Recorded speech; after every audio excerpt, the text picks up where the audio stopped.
দর্শক, আপনাদের সবাইকে স্বাগত জানাচ্ছি ঢাকা বেইজিং এক্সপ্রেস অনুষ্ঠানে। এই বিশ্বে দুর্দান্ত গতিতে এগিয়ে চলা দেশ চীন। প্রযুক্তি ও সংস্কৃতিতে ক্রমাগত বিশ্ব দরবারে ছাপ ফেলছে দেশটি।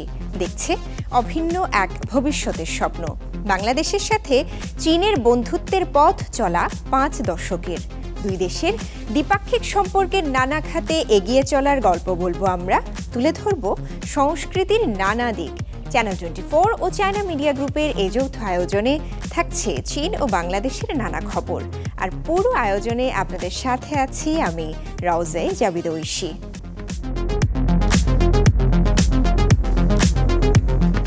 চীনের গ্রামাঞ্চলে চলছে অভূতপূর্ব রূপান্তর। দারিদ্র্য মুক্তির ঐতিহাসিক সাফল্যের পর দেশটি এখন গ্রামীণ পুনরুজ্জীবন বা রুরাল রিভাইটালাইজেশন কর্মসূচির মাধ্যমে কৃষি, অবকাঠামো, জনসেবা ও পরিবেশ সুরক্ষাকে পৌঁছে দিচ্ছে নতুন উচ্চতায়।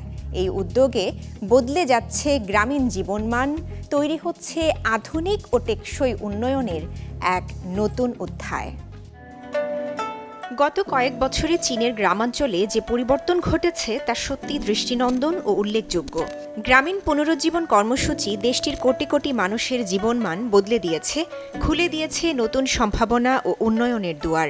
2020 সালের শেষে চীন প্রায় 10 কোটি মানুষকে দারিদ্র্যের বাইরে এনে আনুষ্ঠানিকভাবে অ্যাবসোলিউট পভার্টি দূর করে।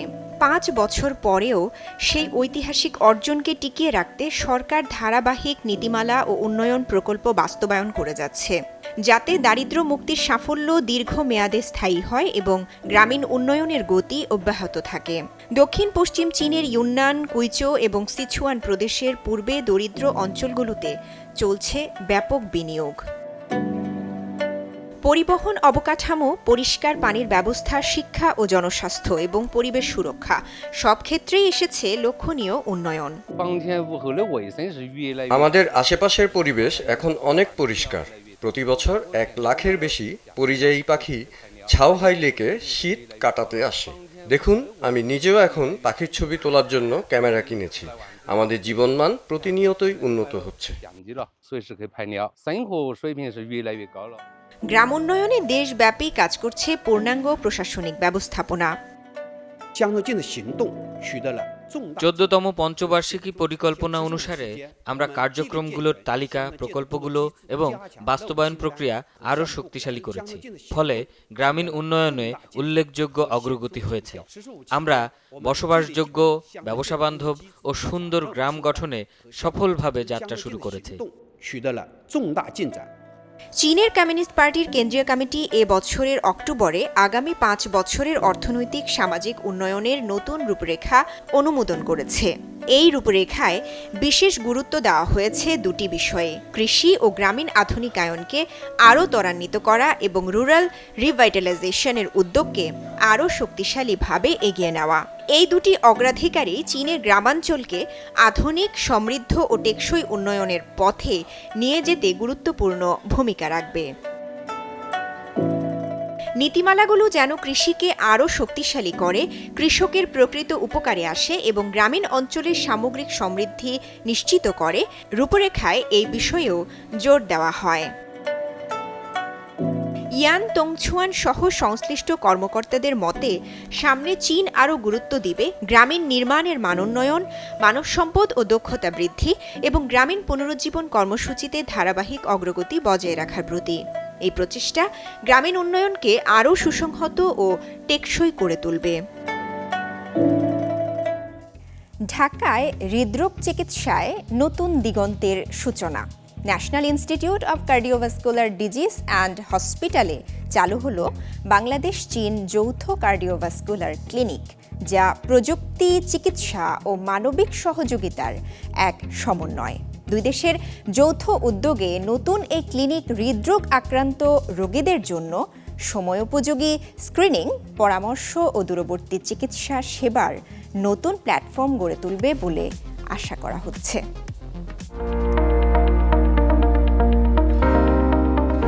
ঢাকায় চীন ও বাংলাদেশের যৌথ কার্ডিওভাস্কুলার ক্লিনিকের উদ্বোধন করা হয়েছে। মঙ্গলবার সকালে রাজধানীর শেরেবাংলা নগরে অবস্থিত national institute of cardiovascular disease and হসপিটালে আনুষ্ঠানিকভাবে এই যৌথ ক্লিনিকের উদ্বোধন করা হয়। একই অনুষ্ঠানে ওয়ান স্টপ ইমার্জেন্সি সেন্টার ও করোনারি কেয়ার ইউনিট উদ্বোধন করা হয়। অনুষ্ঠানে উপস্থিত ছিলেন বাংলাদেশের স্বাস্থ্য ও পরিবার কল্যাণ উপদেষ্টা নূরজাহান বেগম, ঢাকায় নিযুক্ত চীনের রাষ্ট্রদূত ইয়া ওয়েন, ইউন্নান ফুয়াই কার্ডিওভাস্কুলার হাসপাতালের ডেপুটি ডিরেক্টর শি চিনিয়াং, ইউন্নান প্রদেশের ফরেন অ্যাফেয়ার্স অফিসের ডেপুটি ডিরেক্টর মা চুও সিন, দুই দেশের সংশ্লিষ্ট ঊর্ধ্বতন কর্মকর্তা এবং প্রতিনিধিরা। এই যৌথ ক্লিনিক রোগীদের সেবায় নতুন একটি প্ল্যাটফর্ম হিসেবে কাজ করবে বলে জানান এই কর্মকর্তা। এই ক্লিনিকটি ধারাবাহিক প্রযুক্তিগত বিনিময় ও রোগী সেবার একটি গুরুত্বপূর্ণ প্ল্যাটফর্ম হিসেবে কাজ করবে, যা স্ক্রিনিং, পরামর্শ, রেফারেল এবং দূরবর্তী ফলো আপ সেবা প্রদান করবে। আমরা স্মার্ট মেডিকেল সিস্টেম ব্যবহার করে মোবাইল মেডিকেল সেবা জোরদার করব এবং যৌথ গবেষণা পরিচালনা করব, যা বাংলাদেশের কার্ডিওভাস্কুলার রোগ প্রতিরোধ ও চিকিৎসা সক্ষমতা আরও বৃদ্ধি করবে। স্বাস্থ্য কোনো সীমানা মানে না, আর চিকিৎসা সহযোগিতা আমাদের জনগণের মধ্যে গভীর বন্ধন সৃষ্টি করে। সহমর্মিতাই চিকিৎসার মূল। এই মূল্যবোধকে ধারণ করে আমরা বাংলাদেশের অংশীদারদের সঙ্গে ঘনিষ্ঠভাবে কাজ চালিয়ে যাব, হৃদরোগ প্রতিরোধে অগ্রগতি অর্জন করব এবং উভয় দেশের মানুষের কল্যাণে অবদান রাখব। এই যৌথ ক্লিনিক উদ্বোধন দুই দেশের স্বাস্থ্য সহযোগিতাকে নতুন উচ্চতায় নিয়ে যাবে এবং বাংলাদেশের জনগণের চিকিৎসা সেবায় তাৎপর্যপূর্ণ অবদান রাখবে বলে প্রত্যাশার কথা জানান চীনা রাষ্ট্রদূত। এটি শুধু একটি চিকিৎসা প্রকল্পের উদ্বোধন নয়, বরং চীন ও বাংলাদেশের দীর্ঘদিনের ধারাবাহিক বন্ধুত্ব ও সহযোগিতার একটি বড় সাফল্য।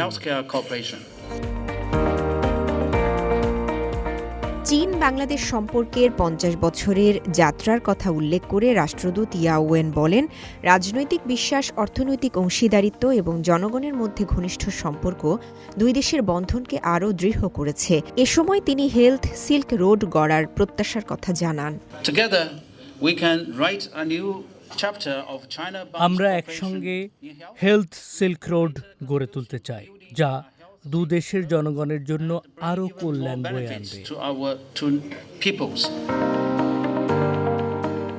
অনুষ্ঠানে হৃদরোগের চিকিৎসায় যেন দেশের বাইরে যেতে না হয় সেজন্য সরকার কাজ করছে জানিয়ে স্বাস্থ্য উপদেষ্টা বলেন, দেশের চিকিৎসা খাতে চীন সহযোগিতা করছে এবং ভবিষ্যতে দুই দেশের সম্পর্ক আরও বাড়বে।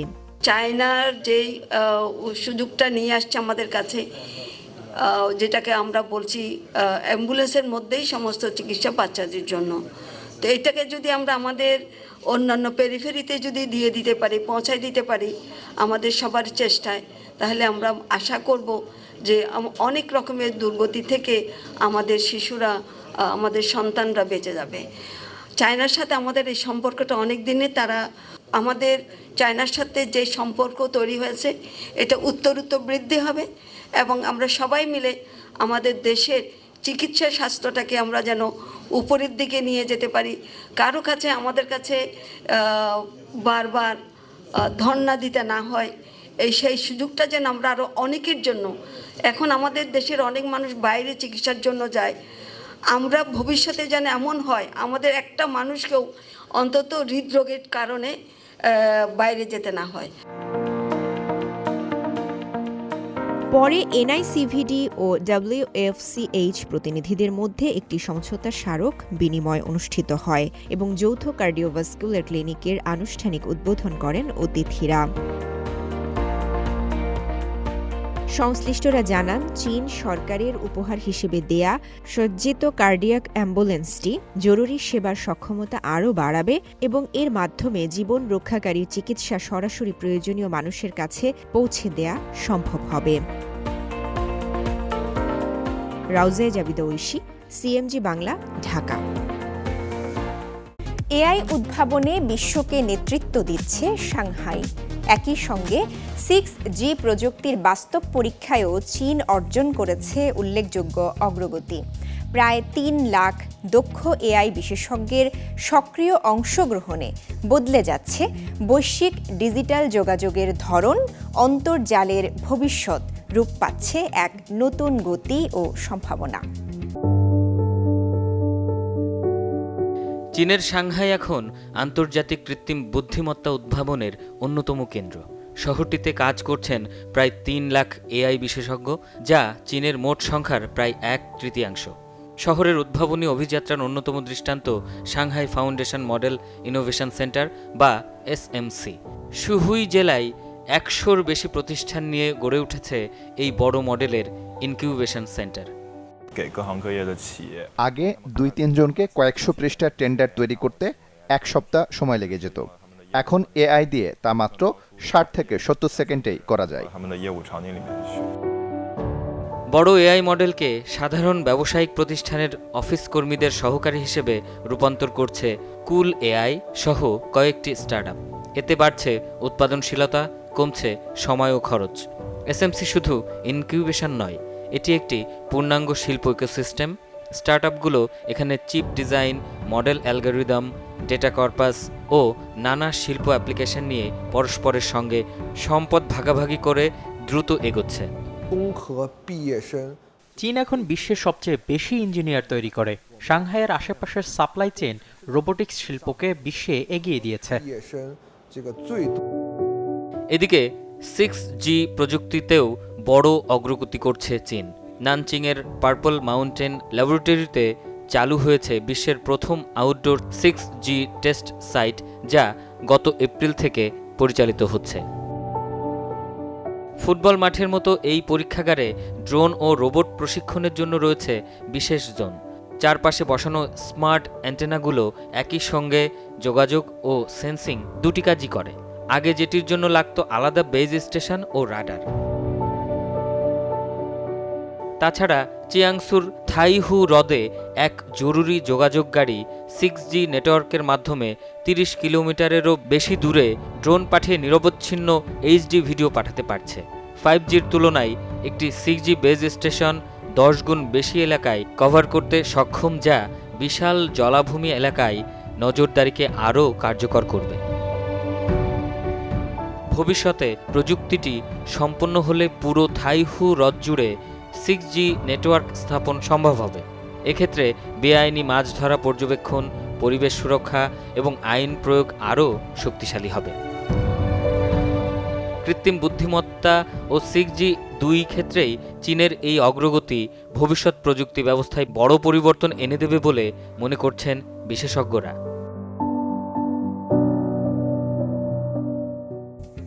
চীনের ইউনান প্রদেশের ঘন রেইন ফরেস্টে বিদ্যুৎ সঞ্চালন টাওয়ার নির্মাণে প্রথমবারের মতো ব্যাপকভাবে ব্যবহার করা হচ্ছে ভারী বোঝা বহনকারী ড্রোন। পরিবেশের ক্ষতি কমাতেই এই উদ্যোগ নেওয়া হয়েছে। চীনের ইউনান প্রদেশের ঘন উষ্ণমণ্ডলীয় রেইন ফরেস্টের উপর দিয়ে এগিয়ে চলছে চীন লাওস 500 কিলোভোল্ট আন্তঃসংযোগ সঞ্চালন প্রকল্প। পরিবেশের উপর চাপ না বাড়াতে প্রকৌশলীরা বেছে নিয়েছেন ভারী বোঝা বহনকারী ড্রোন।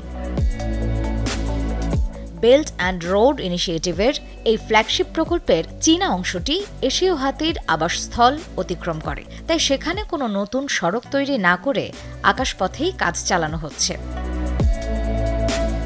4 ড্রোন জয়েন্ট লিফট নামে এই নতুন প্রযুক্তিতে 4টি ড্রোন মিলে 600 কেজি পর্যন্ত টাওয়ার পার্ট সরাসরি নির্দিষ্ট স্থানে পৌঁছে দিচ্ছে। এছাড়া 30টিরও বেশি ধরনের ড্রোন ও 2টি হেলিকপ্টার মিলে একটি আকাশী বহর গঠন করে প্রায় 1 টন ওজনের অংশও পরিবহন করা যাচ্ছে। এই পদ্ধতিতে এখন পর্যন্ত 255টি সঞ্চালন টাওয়ারের ভিত্তি নির্মাণ শেষ হয়েছে।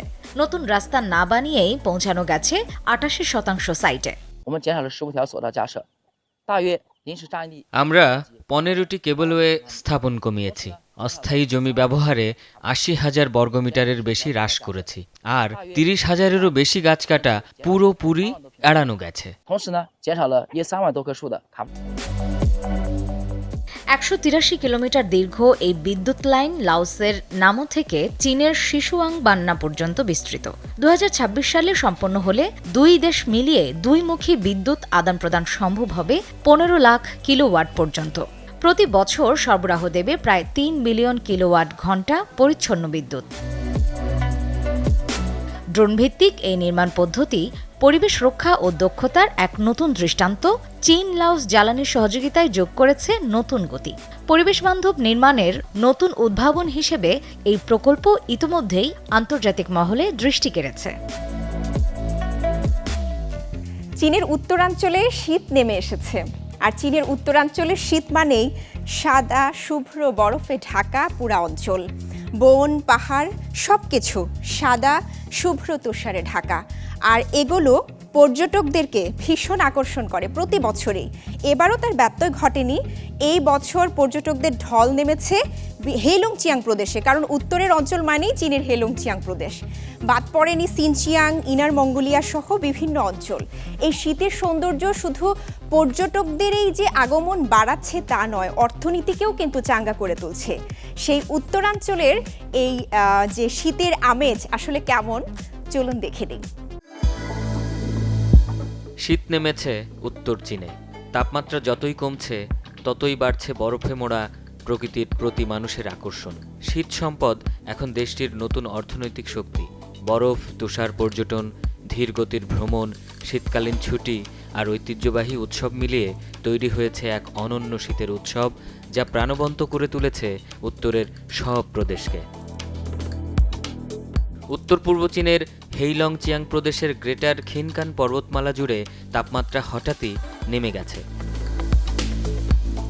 এই সময়ে হেইলংচিয়াংয়ের মোহে শহরে পর্যটকবাহী বিশেষ পর্যটন ট্রেন যাতায়াত করে। স্লো ট্রাভেল, ডিপ এক্সপেরিয়েন্স এই থিমে চলা এই রুটে ভ্রমণকারীরা একটানা দেখতে পান সাদা বরফে ঢাকা বার্চ বন, স্নোর সাগর নামে পরিচিত বিস্তীর্ণ বন আর পাঠ্য বইয়ে দেখা গ্রেট খিনকান পর্বতমালা। এই ট্রেনে চড়ে মোহের তুষার দেখার ইচ্ছা বহুদিনের। বনভূমি আর বরফে মোড়া পাহাড়গুলো চোখ জুড়িয়ে দিল। চাহিদা বাড়তে থাকায় হারবিন মোহে রুটে অতিরিক্ত ট্রেন আর মোহে ও হেইলংচিয়াংয়ের পর্যটন শহরগুলোর মধ্যে বেশি ফ্লাইট যুক্ত করেছে সিভিল এভিয়েশন বিভাগ। এই অঞ্চলের ঠান্ডার ছোঁয়াতেই ন্যাশনাল পার্ক পরিণত হয়েছে এক মনোমুগ্ধকর শীতের রাজ্যে। প্রকৃতির এই জাদুকরী রূপ যেন চোখের সামনে ভেসে ওঠা কোনো পরীর দেশের দৃশ্য। পার্কের ভেতর দিয়ে বয়ে যাওয়া নদীর দুধার এখন সাজানো রূপকথার সাদা রাজ্যে। আশ্চর্য হলেও সত্য, প্রবল শীতেও নদীর পানি জমে যায় না। ধীর গতিতে বয়ে চলা এই নদী থেকে ভোরবেলায় ওঠা কুয়াশা ঠান্ডা বাতাসে ক্রিস্টালের মতো ঝরে পড়ে গাছের ডালে, আর মুহূর্তেই ডালপালা ঢেকে যায় সাদা রাইম বরফে, যেন প্রকৃতির তুলিতে আঁকা শীতের কোনো নিখুঁত শিল্পকর্ম। ঘন কুয়াশার মাঝ থেকে দেখা মেলে সাদা গাছে ঘেরা শান্ত নদীপথের, যা দেখতে যেন স্বপ্নরাজ্যের এক অন্তহীন করিডর। প্রকৃতির এই শীতের উপহার পর্যটক ও ফটোগ্রাফারদের জন্য হয়ে উঠেছে এক অনন্য আকর্ষণ। ঠান্ডার আঁচের বদলে এখানে মানুষ অনুভব করে এক অতুলনীয় সৌন্দর্যের স্পর্শ, যা নিজ চোখে না দেখলে বিশ্বাস করা কঠিন। এদিকে উত্তর পশ্চিম চীনের সিনচিয়াং প্রদেশের উরুমছিতে প্রথমবারের মতো 1 ডিসেম্বর থেকে শুরু হয়েছে 5 দিনের স্নো হলিডে। সপ্তাহান্ত সহ মিলিয়ে শিক্ষার্থীরা পুরো 9 দিনের শীতকালীন অবকাশ উপভোগ করতে পারছে। এই ছুটিকে কেন্দ্র করে বিভিন্ন স্কি রিসোর্টে চালু হয়েছে বিনামূল্যে প্রবেশাধিকার, বিভিন্ন ধরনের ভর্তুকি এবং শীতকালীন খেলাধুলার বিশেষ ক্লাস। সামান্য স্কিং জানতাম, তাই ছুটিটা কাজে লাগাতে আজ কোচ নিয়েছি। আরও ভালোভাবে শিখতে চাই। অন্যদিকে ইনার মঙ্গোলিয়ায় সম্প্রতি শীতকালীন নাদাম উৎসব জমে উঠেছে।